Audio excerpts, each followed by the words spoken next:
Very good morning to all of you. Ecological instrument and their working part हमने शुरू किया था BSc part third botany practical में। पिछले लेक्चर में हमने इकोलॉजिकल इंस्ट्रूमेंट और देयर वर्किंग में सबसे पहले हमने मैक्सिमम और मिनिमम थर्मामीटर की पूरी रचना पढ़ी थी। किस तरह से वो वर्क करता है वो हमने समझा है। किस तरह से उसका जो प्रिंसिपल है, सिद्धांत है, वो क्या है वो हमने समझा है। किस तरह से उसकी वर्किंग है वो हमने समझा है। इसी क्रम में आज हम एक लेबोरेटरी, स्पेशली इकोलॉजी की जो लैब होती है, बायोटेक्नोलॉजी की जो लैब्स होती हैं, वहाँ पर जो एक्सपेरिमेंट किए जाते हैं, वहाँ पर काम में आने वाले एक महत्वपूर्ण इंस्ट्रूमेंट या उपकरण की कार्यप्रणाली, उसके सिद्धांत, उसके प्रिंसिपल्स के बारे में आज हम जानने और समझने की कोशिश करेंगे। और ये इम्पॉर्टेंट जो इंस्ट्रूमेंट है ये है हॉट एयर ओवन।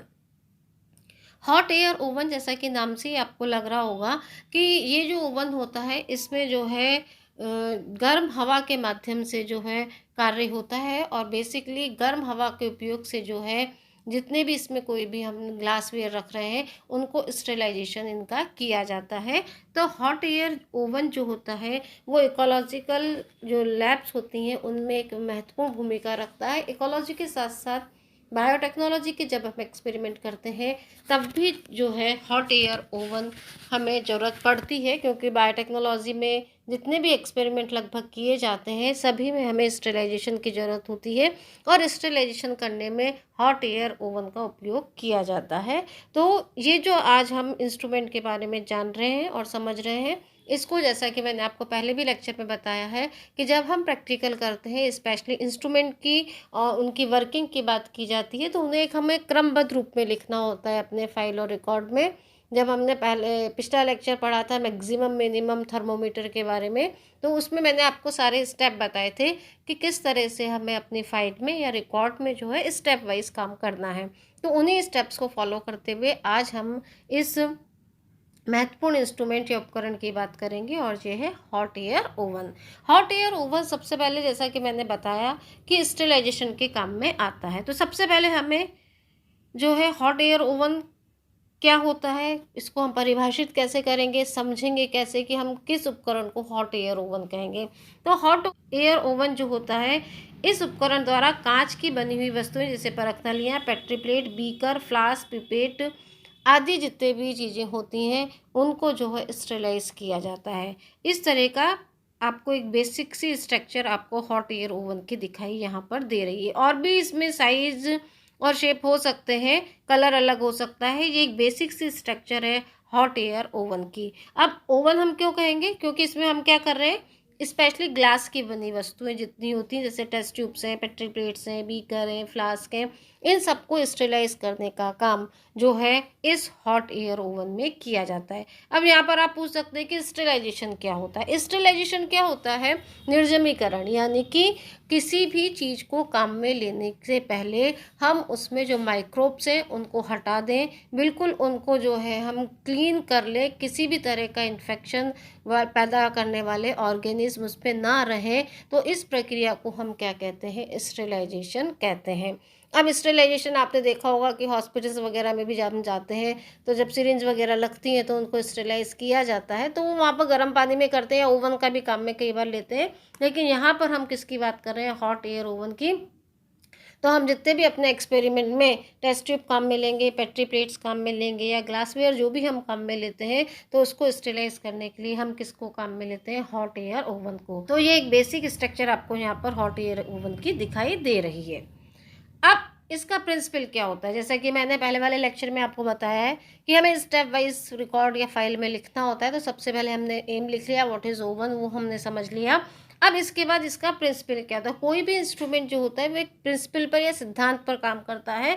तो यहाँ पर जो ये हॉट एयर ओवन है, ये किस प्रिंसिपल पर सिद्धांत करता है, ये उपकरण शुष्क ऊष्मा द्वारा निर्जमीकरण के सिद्धांत पर आधारित है। यानी कि जैसा मैंने अभी आपको बताया कि इसमें हॉट एयर जो है सर्कुलेट होती है और उसके अंदर जो भी हम इंस्ट्रूमेंट रखते हैं वो हॉट एयर की वजह से, क्योंकि टेम्परेचर ज़्यादा होता है, टेम्परेचर जब ज़्यादा होता है तो माइक्रोब्स जो हैं वो सर्वाइव नहीं कर पाते हैं। और अगर किसी भी ग्लासवेयर पर या मटेरियल पर, इंस्ट्रूमेंट पर माइक्रोब्स है, तो वो माइक्रोब्स जो होते हैं वो इस हॉट एयर की वजह से क्या होते हैं, नष्ट हो जाते हैं और ख़त्म हो जाते हैं, और हमारा जो भी हमने ग्लासवेयर रखा है वो पूरी की तरह जो है सूक्ष्म जीवों से रहित हो जाता है, और अब हम उसको काम में, एक्सपेरिमेंट में यूज़ कर सकते हैं। तो ये इसका क्या कहलाता है, सिद्धांत। ये आपको स्ट्रक्चर समझ लेनी चाहिए, आगे हम इसको डिटेल में देखेंगे। ये जो मैंने आपको एक डायग्राम बताया है, ये एक आउटलाइन डायग्राम है जो कि आपको अपनी फाइल या रिकॉर्ड में बनाना है, क्योंकि वो डायग्राम हम स्पॉटिंग में रखते हैं और आपको जो है उस पर्टिकुलर जो है इंस्ट्रूमेंट को देख के उसके बारे में लिखना होता है, वो भी हम आगे बात करेंगे इस बारे में। ये इसका एक आउटलाइन डायग्राम है पूरा का पूरा, जो कि आपको अपनी फाइल और रिकॉर्ड में बनाना है। चित्र आप बनाएंगे, चित्र को क्या करेंगे, लेबल करेंगे, नामांकित करेंगे इस तरीके से। तो एक मैं आपको इसके आउटलाइन स्ट्रक्चर बता देती हूँ। ये आपको बाहर दिखाई दे रहा है, ये जो है इंसुलेटेड डोर होता है, भी आपको बताऊंगी मैं आगे। अंदर वाला पार्ट होता है, यहाँ पर इस तरह की 2 या 3 ट्रे लगी रहती हैं, डिपेंड करता है कि हमारे हॉट एयर ओवन की साइज़ क्या है। ये पूरा का पूरा उसका कैबिनेट कैसा होता है, इंसुलेटेड होता है। यहाँ पर कई जो है हॉट एयर ओवन में साइड में थर्मोमीटर होता है, कई में ऊपर लगा होता है, और ये नॉब्स होते हैं जो कि कम ज़्यादा करते हैं टेम्परेचर को। और जो है ये शेल्फ मैंने आपको बता दी, जो कि किसकी बनी रहती है, एल्यूमिनियम की, आगे मैं डिटेल में बताऊंगी अभी। और अंदर जो है ये क्या लगा रहता है, सर्कुलेटिंग फैन। और इसके बाद जो है heated element inside side wall, जितने भी वॉल्स होते हैं उसमें हीटिंग एलिमेंट्स अंदर लगे रहते हैं। तो ये एक आउटलाइन डायग्राम है जो कि आपको अपने फाइल या रिकॉर्ड में बनाना है। तो समझ आ रहा है। पहले सबसे पहले स्टेप 1 में हमने किसकी बात करी, एम की। उसके बाद हमने किसकी बात करी, प्रिंसिपल की बात करी। और इसके बाद जो है हमने ये क्या बनाया है, इसका आउटलाइन डायग्राम। तो ये तीनों चीज़ें आपको अपने फाइल में स्टेप वाइज लिखनी है। अब देखिए, पहले वाली स्लाइड में आपने जो देखा था वो उसका आउटलाइन डायग्राम देखा था। ये जो आपको डायग्राम हम दिखा रहे हैं, ये लैब्स में इस तरह से दिखाई देता है और इस तरह से ये काम करता है, ये हम समझेंगे अभी। तो इसमें क्या होता है कि कई बार आपको स्पॉटिंग में जो है ये वाला जो है हॉट एयर ओवन रख दिया जाता है, और स्पॉटिंग में आपको, जैसा कि आपने फर्स्ट ईयर और सेकेंड ईयर में स्पॉटिंग करी है, कि आपको 3 मिनट दिए जाते हैं जिसमें आपको स्पॉट को पहचानना होता है, उसका डायग्राम बनाना होता है, उसका नाम लिखना होता है। अब यहाँ पर इसकी बात कर रहे हैं क्योंकि हम इंस्ट्रूमेंट की बात कर रहे हैं, तो आपको उसका जो है प्रिंसिपल लिखना पड़ता है, और प्रिकॉशन आप लिखेंगे तो बहुत अच्छा रहेगा, और वर्किंग भी लिखनी पड़ती है। तो ये सब काम आपको 3 मिनट में करने होते हैं। तो आपकी जो राइटिंग स्पीड है वो भी प्रॉपर होनी चाहिए, क्योंकि अगर राइटिंग स्पीड प्रॉपर नहीं है तो 3 मिनट में सब चीज़ों को समअप करना मुश्किल हो सकता है। तो आउटलाइन डायग्राम हम देख चुके हैं। अब हम बात करें जो हमें लैब में रखा हुआ है, जिसको कि हमें पहचानना है और जिस पर कि हमें काम करना है। जब आप इस कोविड-19 सिचुएशन के बाद जब फिज़िकली लैब्स में आएंगे, तो आपको इस तरह का जो है हॉट एयर ओवन जो है लैब में दिखाया जाएगा। अब जब देखिए, मैंने आपको बताया था इसका ये गेट होता है, ये रेड कलर का आपको गेट दिखाई दे रहा है। रेड नहीं, किसी भी कलर का हो सकता है गेट। अब ये क्या होता है कि ये पूरा का पूरा हिस्सा, ये जो गेट होता है, इसकी क्या कहलाती है, जैकेट कहलाती है। ये इसका क्या होता है, हैंडल होता है। और हैंडल जो होता है वो क्या होता है, यूनिडायरेक्शनल होता है, एक ही डायरेक्शन में मुड़ सकता है वो, लेकिन आराम से खुल जाता है, बंद हो जाता है। और अच्छे से जो है गेट जब बंद होता है तो टेम्परेचर में डिस्टर्बेंस नहीं होता है। और ये वाली पूरी की पूरी क्या कहलाती है, जैकेट कहलाती है। और इस जैकेट के अंदर जो है ये वाली जो है क्या लगी रहती है, ग्लास वूल लगी रहती है। ये वाली क्या, रफ ग्लास वूल है। और ये इसका जो क्या बना हुआ है, फिल्म बनी हुई है। और इस जैकेट के अंदर जो है ये गेट है, और गेट को जब हम खोलेंगे तो आपको इस तरह की अंदर से ट्रे नज़र आएंगी। मैंने आपको बताया पिछले डायग्राम में। तो ये हॉट एयर ओवन कहलाता है। यहाँ पर अगर आप देखेंगे तो इस पर जो है इस तरह का ये वाला है रेगुलेटिंग। इसमें जब हम इसको क्लॉकवाइज घुमाएंगे तो टेम्परेचर को हम बढ़ा सकते हैं, और एंटी क्लॉकवाइज बढ़ाएंगे तो कैसा होगा, टेम्परेचर घट जाएगा। तो टेम्परेचर हम इसमें सेट कर लेते हैं। ये ऑन ऑफ नॉब होता है, जैसे ही ऑन होगा वैसे ही लाइट जल जाएगी। और ये पूरा का पूरा आपको बोर्ड जो है ये बाहर की साइड पर इस तरह से डिस्प्ले होता है। व्हील्स होते हैं नीचे, जिसकी की मदद से हम इसको आसानी से इधर उधर घुमा सकते हैं। तो ये हैंडल, इसके बाद ये जैकेट या गेट हमने इसको कह दिया। जो गेट होता है वो इस तरह से जो है ग्लास वूल से बनाता है। ये रफ ग्लास वूल है, और इसकी तरह से शीट बना ली जाती है और इसको इस गेट में लगा दिया जाता है ताकि टेम्परेचर कंट्रोल रहता है। अब आप देखिए इसके ऊपर की साइड पर ये आपको दिखाई दे रहा है, ये थर्मामीटर लगा होता है। ये थोड़ा इसका क्लोजअप है। ये यहाँ थर्मामीटर लगा रहता है, जिसके के द्वारा हम अंदर टेम्परेचर कितना है उसको देख सकते हैं। इसका जो एक पार्ट होता है वो ऊपर की सरफेस पर जो है निकला हुआ रहता है, जिससे कि अंदर ओवन में कितना टेम्परेचर है उसको हम यहाँ डिस्प्ले में देख सकते हैं। तो ये इसकी एक्सटर्नल स्ट्रक्चर है। समझ आ गई आराम से आपको ये सब चीज़ें। व्हील है और इसका भी बैक साइड कैसा होता है वो भी हम देखेंगे। ये इसका अंदर का पार्ट है। ये दो तरह की ट्रे होती है। यहाँ पर जो है आपको एक तरह का इस तरह का एक हिस्सा दिखाई देगा जो कि क्या लगा रहता है, ये वाला हिस्सा जो होता है वो जो होता है क्या कहलाता है, यहाँ पर एक थर्मोस्टेट होता है बॉटम में इस जगह। और ये थर्मोस्टेट जो है क्या करता है, ऑटो कट ऑफ हो सकता है। जैसे ही आपने मान लो टेम्परेचर 160 डिग्री सेट करा है, तो जैसे ही 160 डिग्री हो जाएगा तो उससे ज़्यादा होगा अगर, तो ये ऑटो कट ऑफ हो जाएगा। तो नीचे लगे रहते हैं थर्मोस्टेट जो कि पूरे टेम्परेचर को कंट्रोल करते हैं। और साथ ही क्या होता है कि इसमें क्या होता है कि ये वाला जो है, ये वाला पूरा का पूरा हिस्सा क्या होता है, होते हैं। और इस फैंस के माध्यम से जो है पूरी एयर का सर्कुलेशन यहाँ पर रहता है। अब आप देखेंगे तो इसकी ट्रे में इस तरह से आपको छेद दिखाई दे रहे हैं, बारीक बारीक छेद होते हैं इस तरह से, होल्स होते हैं जो कि एयर जो होती है उसको चारों तरफ सर्कुलेट करने में मदद करते हैं। तो ये अंदर की स्ट्रक्चर है और ये बाहर का स्ट्रक्चर है। तो ये किसकी स्ट्रक्चर है, संरचना है हॉट एयर ओवन की। अब ये देखिए आप, ये पूरी की पूरी संरचना आपको बाहर से भी ये पूरा दिख रहा है। ये दोनों ट्रे हैं, ये होल्स होते हैं दोनों ट्रे में। ये ग्लासवेयर हम इस तरह से रख देते हैं यहाँ पर, और ये नॉब है और ये पूरा का पूरा यहाँ से डिस्प्ले होता है। अब इसका विधि क्या है कि क्या होता है, कांच के जितने भी ग्लासवेयर्स होते हैं उनको स्टेरिलाइजेशन करने के लिए हम ओवन में 3 घंटे तक 160 डिग्री सेंटीग्रेड तापमान पर रखते हैं।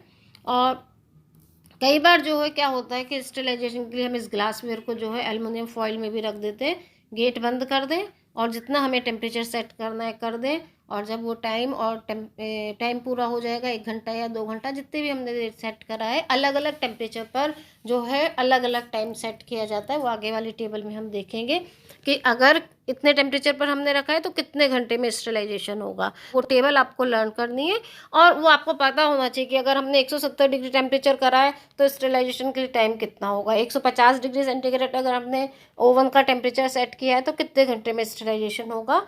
तो ये एक इसका प्रोसीजर होता है। अब देखिए संरचना में बताई चुकी हूँ कि इंसुलेटेड उपकरण है, अंदर का तापमान इसका स्थिर रहता है और इसमें ये अंदर की तरफ हीटिंग कॉइल्स होती हैं। अंदर जो स्थिति होती है उसमें हीटिंग कॉइल्स होती हैं, उसमें मैंने आपको बताया था फैन लगा रहता है और शेल्फ लगी रहती हैं और बाहर जो है थर्मामीटर लगा रहता है। यहाँ से हम इसका टेम्परेचर सेट कर देते हैं और फिर जो है इससे आराम से हमको स्टेरिलाइजेशन हम किसी भी ग्लासवेयर का कर सकते हैं।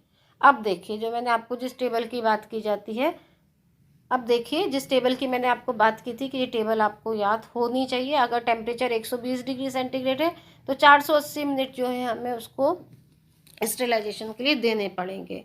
अगर मान लो 140 करी है तो 180, जैसे जैसे टेम्परेचर बढ़ाते जाएंगे वैसे वैसे जो है ये टाइम घटता जाएगा। तो ये टेबल आपको याद होनी चाहिए कि कितने टेम्परेचर पर जो है कितने घंटे तक हमें स्टेरिलाइजेशन करना है। तो इस तरह से जो है इस टेबल को ध्यान में रखते हुए हम अपने ग्लासवेयर्स को स्टेलाइज कर सकते हैं और आगे उनको जितने भी इकोलॉजी के एक्सपेरिमेंट है या बायोटेक्नोलॉजी के भी एक्सपेरिमेंट्स हैं वहाँ पर उनको हम स्टेलाइजेशन करके इंस्ट्रूमेंट्स को या ग्लासवेयर्स को काम में ले सकते हैं।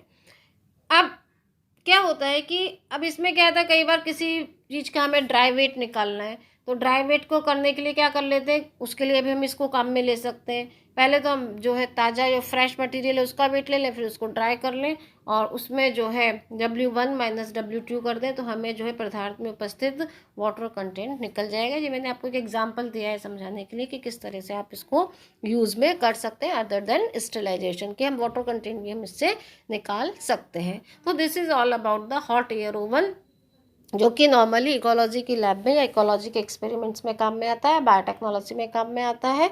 आपको इसको जैसा कि हमने मिनिमम मैक्सिमम थर्मोमीटर पढ़ा था तब हमने स्टेप वाइज लिखा था, उसी की तरह इसको पूरा आपको स्टेप वाइज लिखना है। इसको स्पॉटिंग में रखा जाता है, स्पॉटिंग में आप स्पॉटिंग में जो है इसको रखकर इस पर कमेंट्स लिखाए जाते हैं और नॉर्मली 3 नंबर की स्पॉटिंग आपकी होती है। तो ये आपको स्पॉटिंग के पॉइंट ऑफ व्यू से भी ध्यान में रखना है और आपको फाइल में इसको पूरा लिखना है, डायग्राम बनाना है, लेबल डायग्राम बनाना है और इसकी वर्किंग लिखनी है। इसकी प्रिकॉशंस भी होती हैं कि हमें क्या जो है सावधानी रखनी चाहिए। सबसे पहले हमें ये पता होना चाहिए कि हम जो मटेरियल को स्टरलाइजेशन कर रहे हैं वो कितनी देर में स्टरलाइज हो जाएगा, उसके अकॉर्डिंग हम इसका टेम्परेचर सेट करें। दूसरा, इसको एक बार अगर हमने जो है सेट कर दिया तो उसको बार बार खोलें बंद नहीं करें। अगर हम बार बार इसको खोलेंगे बंद करेंगे तो टेम्परेचर में डिस्टर्बेंस आएगा और हमने जो टाइम सेट करा है वो डिफ़र हो सकता है।